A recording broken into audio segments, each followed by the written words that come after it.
والصلاة والسلام على سيد المرسلين وعلى آله وصحبه أجمعين। বাংলাদেশ জামাত ইসলামী দর্শনা থানা শাখা কর্তৃক আয়োজিত সারা দেশব্যাপী পিয়ার পদ্ধতি সহ 5 দফার দাবিতে আজকের এই বিক্ষোভ সমাবেশে পরিচালক সম্মানিত সভাপতি অত্র থানা আমির জনাব রেজাউল করিম, জেলা থানা এবং ইউনিয়ন পর্যায়ের নেতৃবৃন্দ, সামনে উপবিষ্ট সর্বশ্রেণীর জনতা, মিডিয়ার সাংবাদিক ভাইয়ের বন্ধুরা, প্রশাসনিক কর্মকর্তারা সবাই এই পেয়ার কি জিনিস আসলে খায় না গায়ে মাখে তাকে কেউ জানে না। পেয়ার মনে হয় খাতি হয়, কি বলে না গায়ে মাখতে হয়। পেয়ার আমাদের বাংলাদেশ জামাত ইসলামী ভাইদের বলে পেয়ার মানে হচ্ছে সারা বাংলাদেশে যে কয়েকটি দল নির্বাচন করবে তাদের কোন এলাকায় কোন নির্বাচন হওয়ার পরে যাদের যত ভোট হবে সেই ভোটের ভিত্তিতে তারা এমপি পাবে, তারা এমপি কোটা পাবে। তাহলে অন্যান্য ছোট ছোট দল তাদের লাভ, তারা কোনো আসনে পাশ করতে না পারলে সারা বাংলাদেশের ভোটের ভিত্তিতে তারা হয়তো বা 2-4টে সিট তারা পেতে পারে। তাহলে আমাদের একটি বন্ধু দল, তাদের অসুবিধা কিসের? তাদের 3টি অসুবিধা প্রধানত।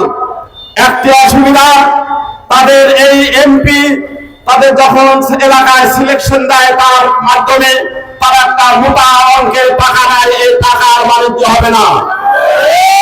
2 নম্বর লস, তারা যে যে সিটে নির্বাচন করবে তারা টাকার বিনিময়ে ভোট কিনে নিয়ে তারা এমপি হতে চায়। তারা বলবে আমরা 1 বছর ভোটের সময় একটু পা ধরবো আর ওরা আমাদের 5 বছর পা ধরবে, তাহলে সেই পদ্ধতি হবে না।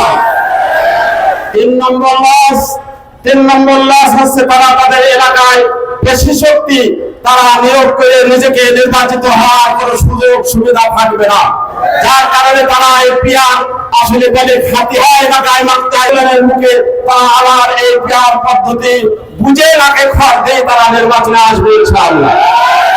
দ্বিতীয়ত আরেকটি কথা আমি বলতে চাই, কোন এক হুজুরের কাছে জৈনিক ব্যক্তি প্রশ্ন চেয়েছে, হুজুর আমার কুয়ার ভিতরে তো একটা কুকুর মরা হয়ে গেছে, তাহলে পদ্ধতি কি? উনি বলেছেন এরকম তার একটা পরিমাণ আছে, আমি পরিমাণটা সঠিক বলছি না অনুমান দিয়ে বলছি, 100 বালতি পানি ফেলে দিলে বাড়ি হয়ে যাবে। হুজুর সেই কথা শুনে যা ছিল ভালো ছিল, তার সাথে এবার গন্ধাও বেশি হয়েছে। বলছে কুকুর মারা কি ফেলেছো? বলছে না। তো কুকুর মারা না ফেলে দিলে পানি ছেঁচা হয়, যেমন ওই পানি বন্ধ হয় না, ওই স্বৈর শাসনে তারা এই স্বৈরাচারীর সহযোগিতা করেছে, তাদের প্রকাশ্যে বিচার না হয়ে যদি নির্বাচন হয় তাহলে সেই আগে নির্বাচনের বদলে নির্বাচন হবে।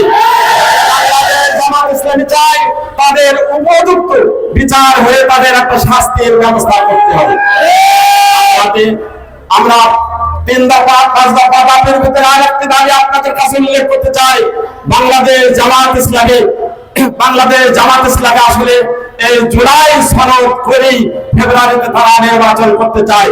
ওনারা জুলাই সনদ মানতে চায় না, তাহলে ওনারা যদি জুলাই সনদ মানতে না চায় তাহলে কেন নির্বাচন হবে ফেব্রুয়ারি 26 সালে নয়, ওই 28 সালে নির্বাচন হবে গণতন্ত্র সংবিধান অনুযায়ী। তাহলে ওনারা ঝোল খাবে না বলে গোশ যা আসে আসুন ঝোল দিয়ে দাও। সেজন্য আমি আপনাদেরকে বলতে চাই, আমাদের 5 দফা দাবির লিফলেট দেওয়া হয়েছে, সেই লিফলেট গুলো আপনারা নিজেরা পড়বেন, নিজেরা অন্যদেরকে শোনাবেন, সাথে সাথে পাড়ায় পাড়ায় দুর্গর প্রতিষ্ঠা করে আগামী দিন যে নির্বাচন, সেই নির্বাচনে চুয়াডাঙ্গা 2 আসন আমাদের আমির অ্যাডভোকেট তারা তালিমাল্লাহ পদিকে দিয়ে আমরা ওই সংসদে যে আমাদের যে সমস্ত অসুবিধাগুলো আছে সেগুলো সব বাংলাদেশ থেকে আমরা দূরীভূত করতে চাই। যারা আজকে সংগ্রামের সাথী বন্ধুরা যারা আজকে এসেছেন তাদের সবাই যদি সুস্বাস্থ্য কামনা করে আপনাদের জন্য দোয়া আছে, আমি আমার জন্য দোয়া চাই, আমি আমার কথাগুলো শেষ করছি।